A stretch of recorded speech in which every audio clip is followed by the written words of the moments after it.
జై హింద్. నేను మీ Indian soldier ఎం శివకుమార్. ఈరోజు నేను నా కూతురు కలిసి శివ భగవంతుని లింగాష్టకం పాట మీకోసం.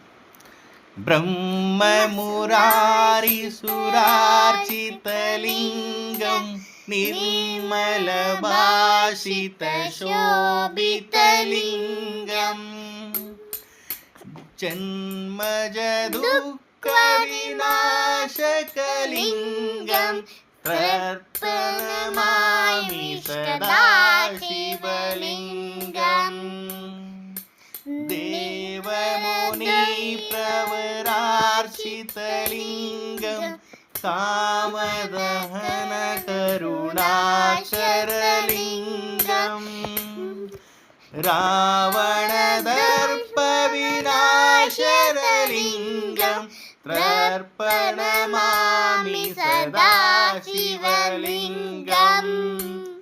జై హింద్, జై భారత్.